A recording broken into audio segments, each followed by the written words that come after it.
Robots! They're more popular today than ever before. Oh, don't believe me? Just check the last 2,000 years of recorded history. For hundreds of years, no robots. But then, just within the last century, an explosion of robot-related revelry. Oh, sure.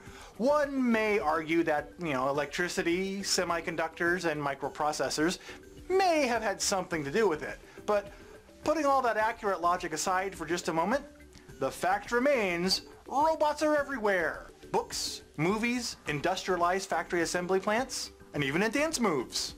So it was only a matter of time before these soldered circuited cyborgs spilled over into our board games.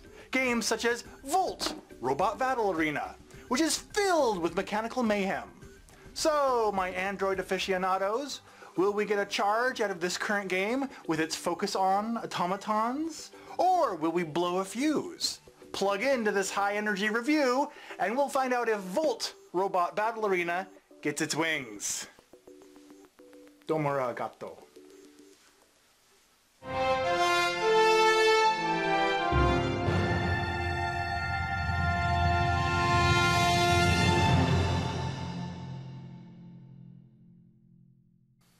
Volt Robot Battle Arena gives each player control of a robot in a little robot stadium in a contest against one another to accumulate points and take their opponent's bots out of commission.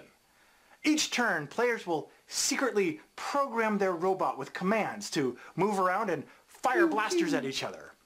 Then, everyone's commands are revealed simultaneously, and each player's instructions are carried out in numerical order.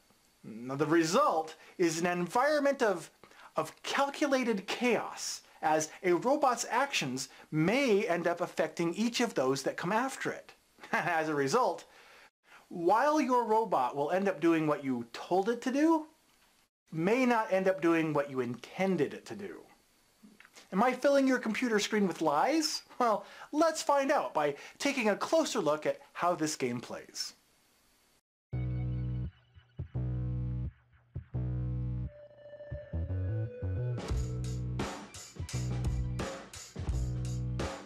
When setting up the game, each player receives a robot, a control board, a privacy screen, and red, white, and blue dice. Each player's robot begins in the row closest to them on the board. On their turn, each player will secretly assign their 3 dice to spaces on their control board. The left half of the control board, with orthogonal controls, determines their robot's movement. The section on the right, with orthogonal and diagonal controls, determines the direction the robot fires its weapon. When assigning their dice to spaces on the control board, players don't roll their dice. Instead, they may choose any value they wish for each one. Dice placed on the movement controls will move that player's robot in the corresponding direction a number of spaces equal to the number on the die. For example, a 2 on this space will move the player's robot forward 2 spaces.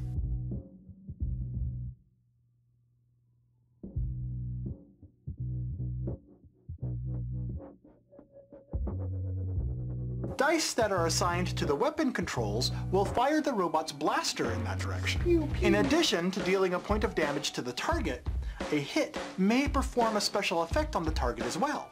For example, if the value of the weapon die is a 6, its target will be pushed back a space in addition to receiving a point of damage, and so on. Dice are resolved in this order: all the red dice, then all the white dice, then all the blue dice. Dice of each color are resolved from lowest value to highest. So, for example, this player's red 2 on their movement controls will resolve before this other player's red 3, allowing them to roll out of the line of fire just in time. Pew, pew. Each of the 4 game boards contains several basic obstacles. If a robot falls into a pit, or is pushed into a pit, it is immediately destroyed and respawns at the beginning of the next round. Parking your robot on an active control point will earn you victory points, and parking it on a repair center will repair any damage it has taken. Additionally, over a dozen upgrades are available to give robots special abilities such as tractor beams, grenades, or an explosive nuclear core. The first player to earn 5 victory points by parking on control points and blowing up their opponent's robots wins the game.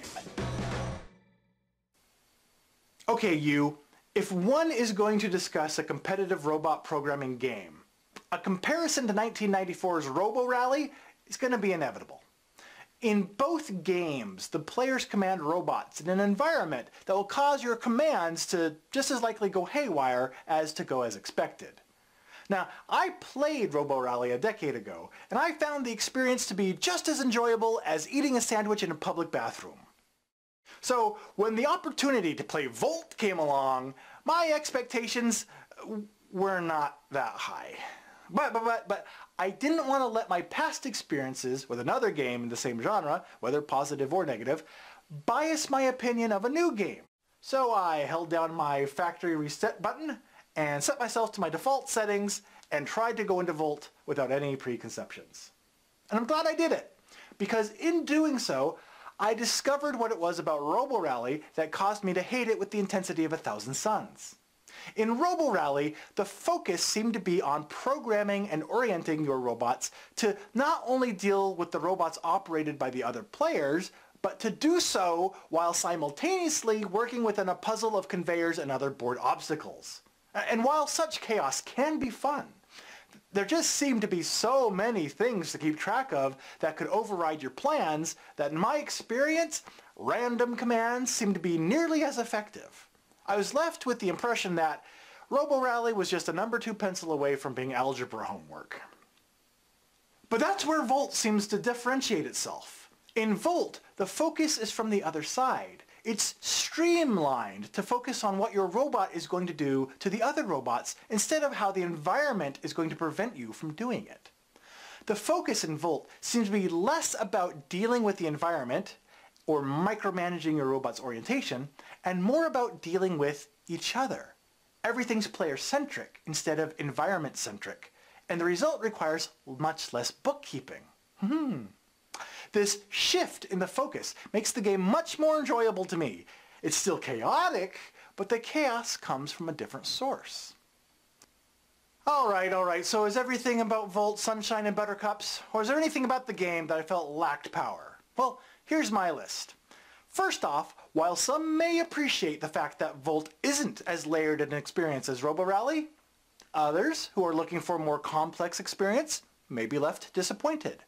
And while I know that I just got done lamenting the complexity of Robo Rally's environment in detail, I'd like to say that at the risk of completely contradicting myself, I actually would like to see this game offer an expansion that takes it up to 6 players, adds more power-up abilities, and maybe even adds some more obstacles, such as conveyor belts, traps, and other items.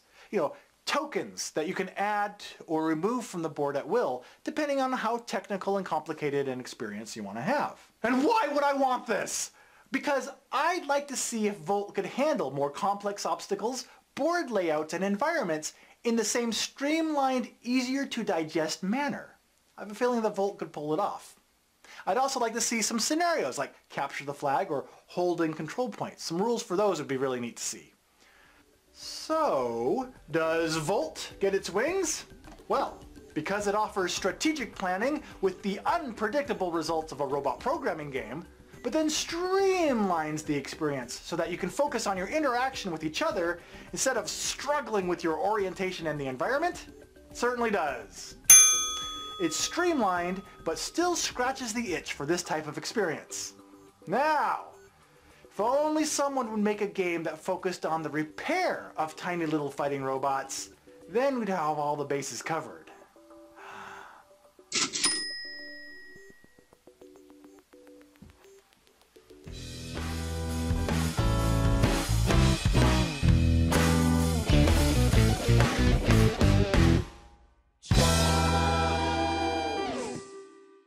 Move around and fire blasters at each other. Actual host does not shoot. Sound effects sold separately.